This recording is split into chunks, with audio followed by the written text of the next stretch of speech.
E insisto, esta es una disputa que no tiene que ver solo ni fundamentalmente con la verdad, ¿sí? Más allá de que tenga que ver con la verdad, porque los hechos que nos ocurren tienen infinidad de variables y múltiples interpretaciones. La pregunta es cuáles de ellas queremos poner sobre la mesa y sobre todo qué efecto tienen en el presente. Y creo que esto es crucial para la discusión de mañana, que es cuando uno piensa en políticas públicas de memoria, creo que el elemento central a preguntarse es qué efecto tienen esas políticas públicas de memoria en cómo se construye la identidad de cada uno de nuestros pueblos hoy. ¿Qué genera cada uno de esos ejercicios de memoria? Y no qué tanto conmemora o respeta a las víctimas. Porque uno puede, y el caso del Nazismo es un ejemplo, uno puede conmemorar a las víctimas ratificando la identidad construida por el perpetrador. Y entonces esto es más complejo, pero más desafiante también que pensar en términos de que el perpetrador quiere olvidar y nosotros queremos recordar. Todos queremos recordar. El problema es recordar qué y para qué. Creo que esta es una de las discusiones centrales por ahí a abrir a la discusión. Bien, yo terminaría acá para que no sé si tenemos algún tiempo de debate.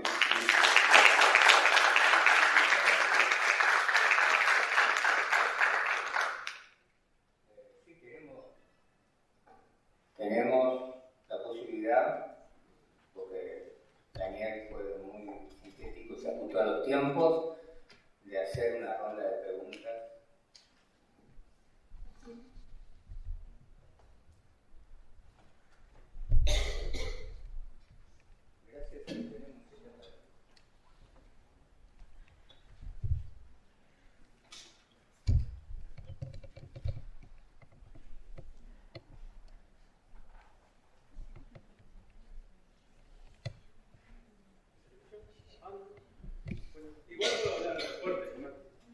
Estamos grabando, Martín, si puedes estar por el micro. Hola.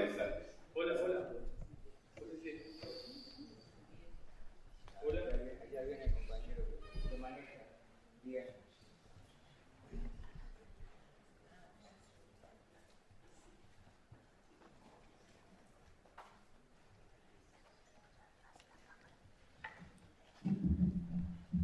Hola.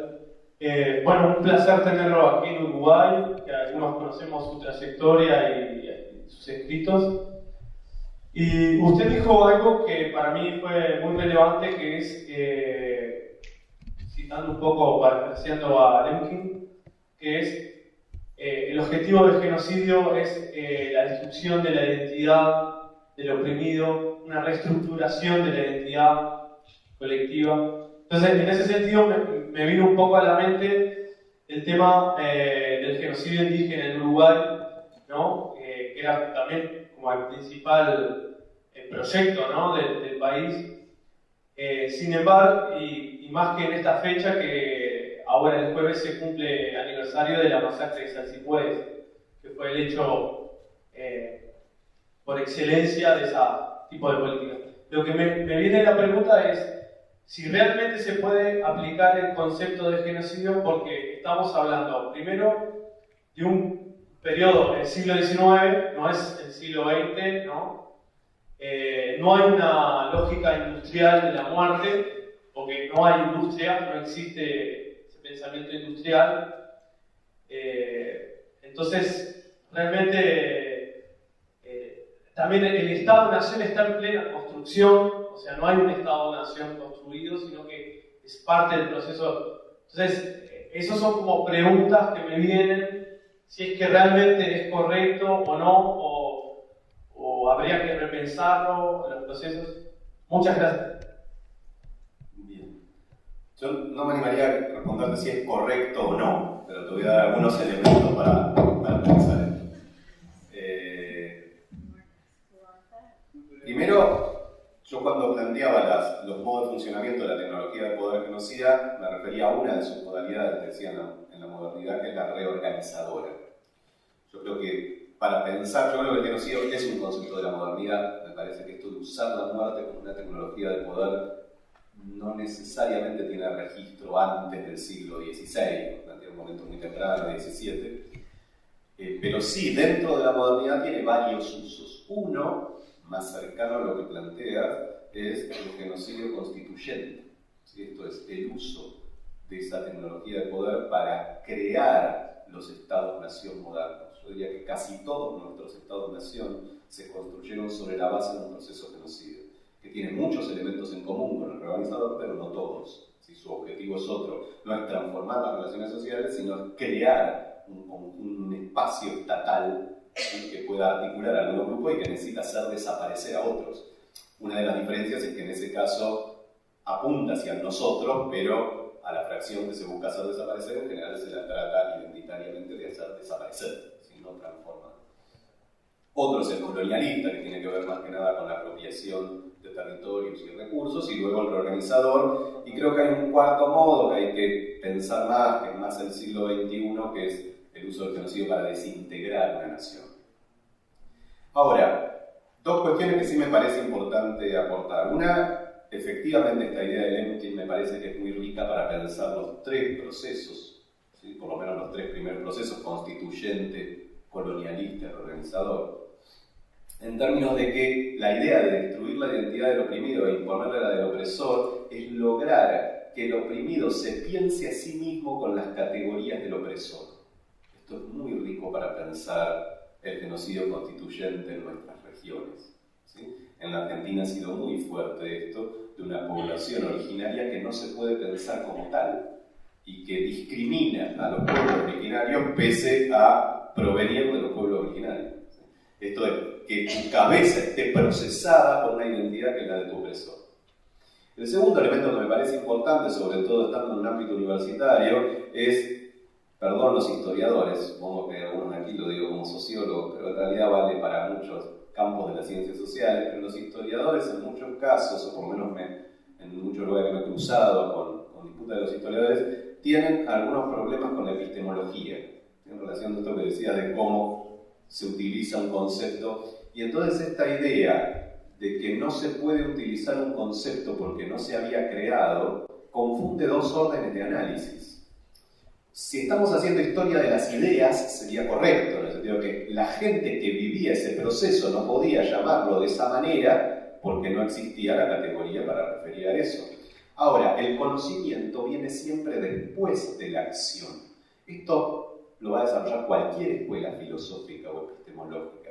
Esto es, que algo no exista reflexionado no quiere decir que no exista en la realidad. Sería absurdo que pensar que no existen mesas porque no tenemos la palabra mesa para nombrarlas.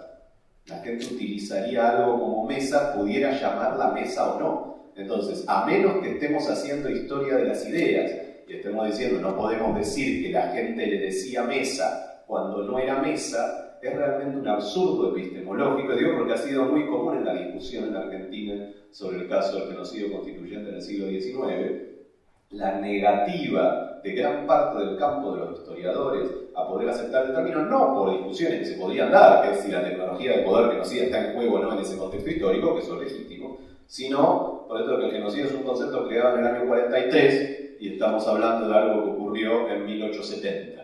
¿Sí? Lo cual epistemológicamente no tiene ningún sentido. Por esto que decía, porque que algo se pueda reflexionar en un momento no quita que no exista hace 300 años. Nuestra capacidad de reflexión siempre va a llegar después que nuestra capacidad de acción. Eso es lo difícil de la producción en este ámbito. O sea, que cuando llegamos a entender algo, siempre es tarde.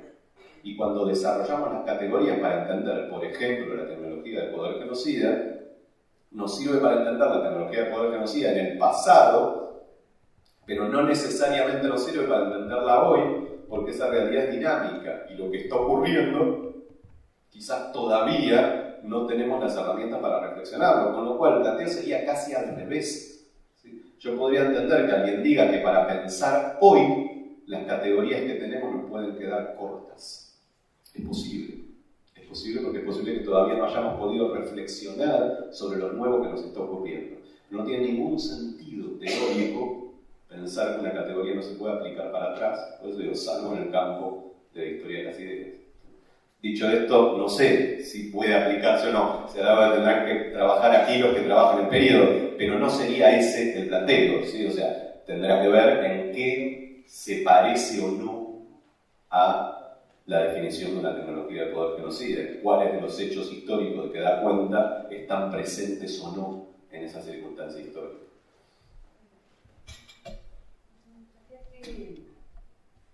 Que nos dijeras en qué categoría pondríamos con esas categorías, y si es que pensás que las matanzas estalinistas en concreto, pero no solamente de Stalin, sino también en Camboya y en esos lugares, si son genocidio o no, en qué categoría de esas las pondrías.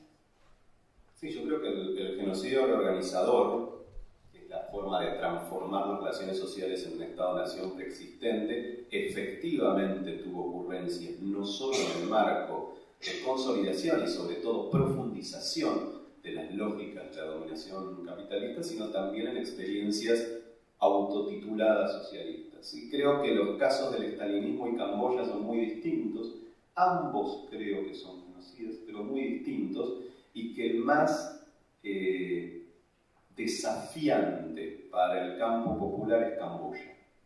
¿Por qué? Porque el estalinismo en realidad es una utilización de ese terror genocida pese a la autotitulación socialista contrarrevolucionaria. Contrarrevolucionaria en el sentido que lo que busca es impedir la profundización del movimiento de radicalización. Y entonces la persecución tuvo que ver con tres lógicas distintas, podríamos decir. Por un lado, una lógica nacional, en el momento cuando a partir del 23-24 se transforma ese proyecto de las repúblicas socialistas soviéticas y se busca instalar el panrusismo en la región. Ese estaría más en la lógica antigua de la constitución de los Estados modernos, una lógica más colonialista. Tiene que ver con la persecución a lo que habían sido los cuadros políticos del proceso revolucionario, todas las purgas estalinistas, y tiene que ver con un proceso que es el que más se toca con Camboya, que es la persecución de los kulaks, los pequeños campesinos en Rusia, que fue un problema serio en general de la mirada del socialismo sobre la transformación de la sociedad, que era no entender el rol que juega la pequeña propiedad campesina en los modos de constitución de identidades. Y en ese sentido, sí digo, se parece más al caso camboyano, que fue mucho más pesadillesco, porque en Camboya sí hay una voluntad de construir el socialismo a través del genocidio. Aprovechando los conocimientos previos, entonces, si yo acabo de decir que hay mucho trabajo, Camboya, recuerden, es 1975, si estoy diciendo que hay mucho trabajo, sobre todo a partir del nazismo, sobre la efectividad del terror, los líderes camboyanos van a pensar que si el terror es efectivo para construir y transformar relaciones sociales y lo ha utilizado en ese sentido distintos regímenes capitalistas, ¿por qué no utilizar el terror para llegar al socialismo? Si es tan efectivo, finalmente lo que muestra es la construcción de una pesadilla, en el sentido de por eso yo lo suelo llamar un marxismo antigramsciano. Si Gramsci pensaba que la disputa era por la cabeza de la gente, la disputa era por cómo lográbamos convencer en términos de los modos de articulación de las sociedades. El marxismo camboyano va a pensar que la disputa se resuelve asesinando a todos los que tengan tendencias pequeño-burguesas. Van a matar una cuarta parte de la población camboyana. Entonces, en ese sentido me parece que es mucho más desafiante que el caso del estalinismo, que más allá de que se llame socialismo, en realidad lo que viene es a impedir el desarrollo revolucionario. En Camboya se suponía que venía a producirlo. En ese sentido me parece más desafiante y es el único caso, por lo menos que tengo identificado en esa lógica. Por esto digo, porque tenemos que pensar que se articulan con un orden productivo, pero también ser cuidadosos con ciertas consignas, que en general en nuestra región nos haya tocado sufrirlo como modo de transformación de la estructura productiva del capitalismo en una dirección de mayor regresión, no quiere decir que sea el único uso de una tecnología de poder que efectivamente continúa en el tiempo porque es exitosa, ¿sí? Porque efectivamente el terror logra transformar procesos identitarios muy rápidamente. Y esto por algo que se descubre con mucha facilidad, que es entender nuestra constitución animal, ¿sí? En el sentido de decir, nuestro modo de configuración, incluso nuestro propio sistema nervioso, nuestro cerebro, está en función de nuestra supervivencia. Por lo tanto, lo que pone en riesgo nuestra supervivencia tiene mecanismos de transformación de nuestra acción que son infinitamente más profundos que todo el mecanismo reflexivo. ¿Sí? Y esto es lógico que sea así. Nosotros no podemos pensar cuando nuestra vida está en juego. O sea, es un mecanismo adaptativo de la estructuración de nuestro cerebro y que está bastante estudiado. Y lo que digo en ese sentido, la derecha usó mucho las neurociencias. Y nosotros lo que hemos hecho es estigmatizarlas en vez de tratar de entender por qué las usa, qué es lo que aprende de ahí, si nosotros no podemos aprender otra cosa. ¿Sí? Y está bastante estudiado en los últimos 30 años que el sistema por el cual nosotros construimos memoria a través de la reflexión y el sistema por el cual nosotros construimos memoria a través del terror son dos sistemas orgánicamente distintos. A uno lo regula la amígdala cerebral, a otro lo regula el hipocampo cerebral. Funcionan de manera distinta y por eso tienen una efectividad totalmente distinta. Nosotros podemos hacer como camboyano, que es entender eso y tratar de usarlo igual que lo usa el poder hegemónico, podemos tratar de hacer otra cosa con eso. Pero no podemos ignorarlo. Pero bueno, entre las muchas cosas que van surgiendo, uno se apasiona y sí. ¿Más preguntas?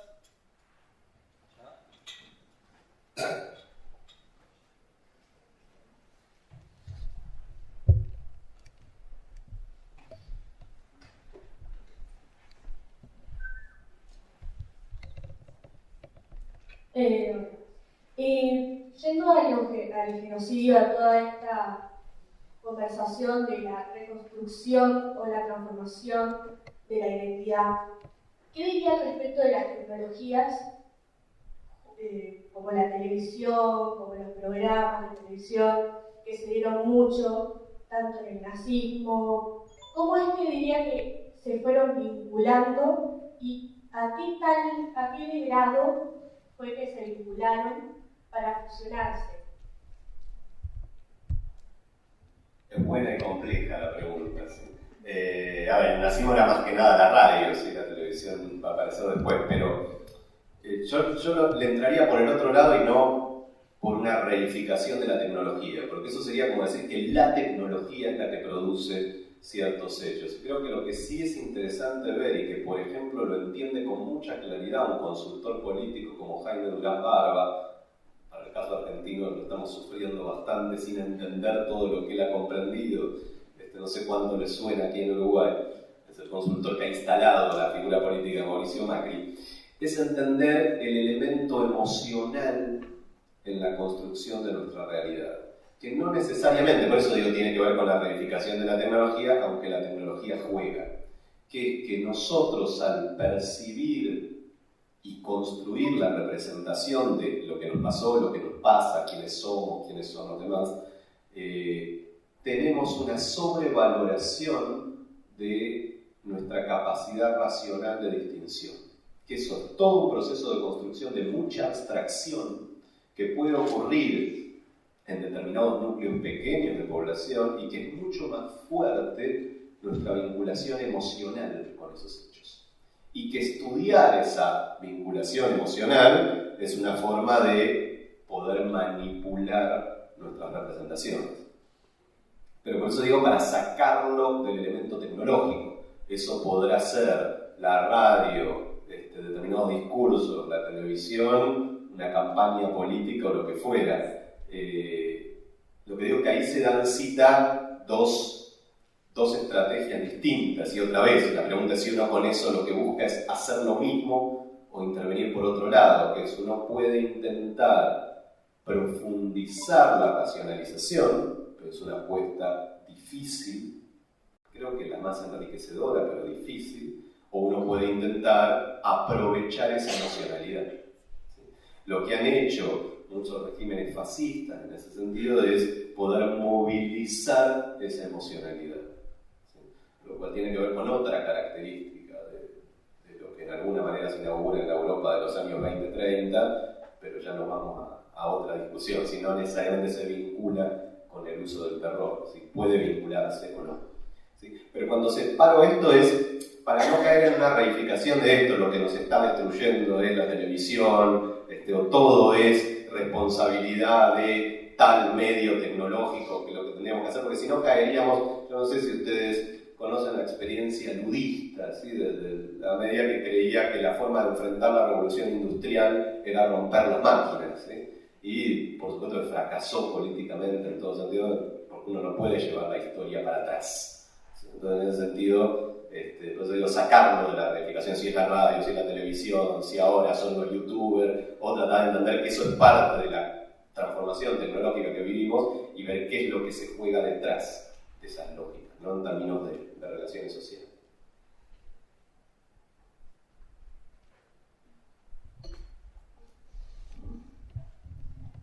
Habilitamos la última pregunta y damos paso a la mesa que tiene la presentación que continúa con el mismo tema.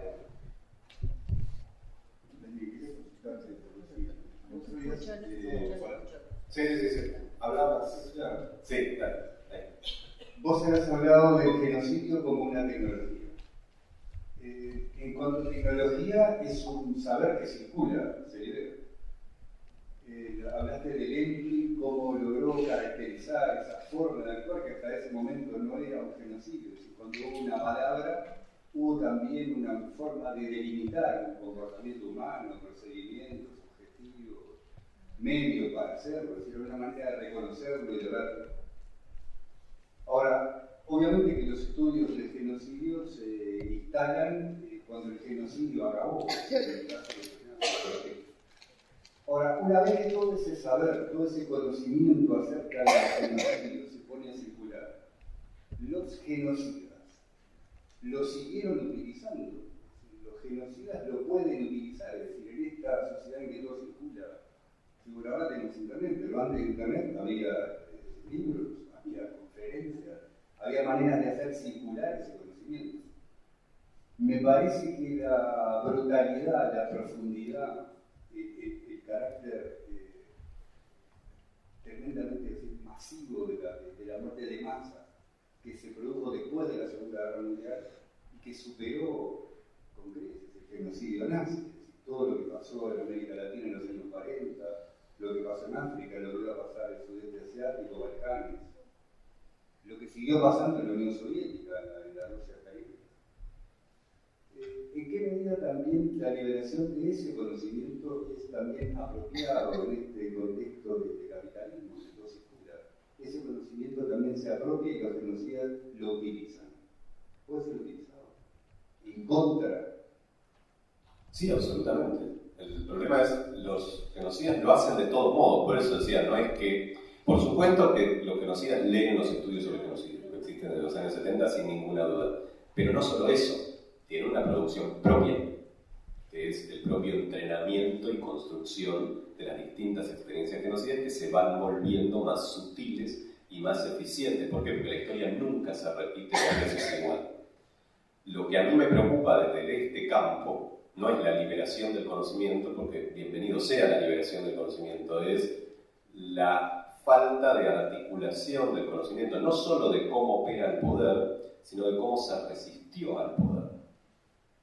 Que no hay una acumulación del campo popular de cómo se logró resistir distintos procesos y del mayor o menor nivel de éxito de esa resistencia, que otra vez, no porque se vayan a dar igual, porque el poder ya las conoce, pero por de pronto para saber qué fracasó, cómo, qué resultó, cómo, por qué. ¿Sí? Y en ese sentido hay poca construcción, donde la hubo mayor capacidad de confrontación. La famosa resistencia del gueto de Varsovia, en la formación de sus cuadros, que además no fue la única, ¿sí? Hubo alrededor de 650, 700 guetos, pueblos, aldeas que se resistieron al nazismo militarmente, estoy diciendo. La Varsovia fue la que pasó a la historia por su contundencia, porque involucró casi al conjunto de la población. Pero eso tuvo que ver con un proceso previo de formación, donde uno de los libros más leídos por la militancia judía en Varsovia eran los 40 días de Musa. Esto es la resistencia armenia al yihadismo turco. Entonces, conocer los modos de resistencia es crucial, no para repetirla, insisto, pero sí para tener las variables de qué fue produciendo cada una de esas construcciones. Lo mismo en las luchas por la memoria. Si por el contrario la imagen del nazismo, que es un hecho único, que se deja explicar por el diario de Ana Frank, esos procesos de resistencia quedan borrados, quedan negados. Y si la destrucción y la represión en nuestra región fue producto de la articulación de unos militares que lo único que querían era imponer ese terror en la sociedad y no vemos qué pasó, digo, en la Argentina, no lo sé, en Uruguay supongo que también, pero en la Argentina hubo mucha más resistencia a la dictadura de la que se conoce, se conmemora y se trabaja. Hubo cantidad enorme de paros en distintas ramas de la producción, reorganización de distintos movimientos sindicales, manifestaciones frente a la dictadura. Y hubo todo un proceso que, bueno, Guerra de Malvinas mediante logra terminar con ese proceso militar. Ese proceso se conoce mucho menos que el terror. Y el terror se conoce en un sentido abstracto, no en su implementación en tanta tecnología de poder. Entonces, por eso decía, políticas públicas de memoria da cuenta, bueno, qué es lo que vamos a tratar de discutir, de hacer conocer, de recordar, de analizar. ¿Sí? Porque tal como decís, la información circula, creo que el poder genocida lo tiene mucho más claro. El gobierno tiene sus escuelas de formación, su grupo de pensamiento, sus escuelas de formación, que circulan en su lógica, pero que tienen la inteligencia, por eso decía, de leer todo lo poco que el campo popular produce. Nosotros hemos caído en una situación donde no solo producimos poco, sino que por una cuestión de cierto prurito ético absurdo no leemos lo que produce el campo del poder genocida, lo cual es un gravísimo error. Por eso digo, porque lo que producen desde las investigaciones neurocientíficas financiadas por el Departamento de Estado hasta consultores políticos como Durán Barba es enormemente útil, es inteligente, son buenos los trabajos. Por supuesto que apuntan a otra cuestión, son buenos, no son estupideces. Son un trabajo bueno, son reflexiones interesantes, direccionadas en otro sentido, por supuesto, pero en otros objetivos. Pero muy tempranamente fue el caso que vos citabas de la Universidad Canadiense, ¿de qué año? Sí, desde el 57 al 61 son las investigaciones en el McGill. Lo que se hace es tremendo, se utiliza a los enfermos mentales para someterlos a encierro y electroshocks e ir analizando los efectos de eso, que encierro y electroshock es el equivalente a tortura, y encierro lo que se vivió en gran parte de nuestras experiencias, para ver qué iba produciendo distintos días de encierro, modalidades, formas, de un modo de desarmar una estructura subjetiva. Digo, es duro leerlo, pero es necesario, porque eso explica gran parte de las lógicas de implementación de ese terror en nuestra región. Y no es, en algunos casos es secreto, pero en muchos otros no.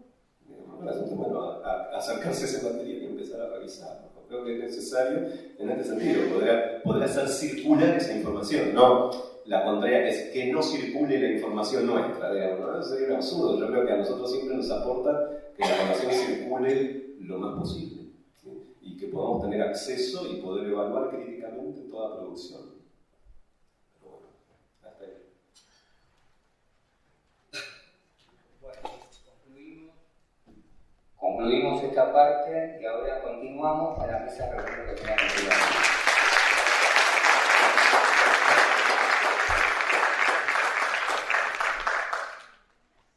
Y llamamos a Graciela Saprissa, a José Luis y a Fabiana, que va a ser la coordinadora. Y Daniel se queda. Me quedo para escuchar.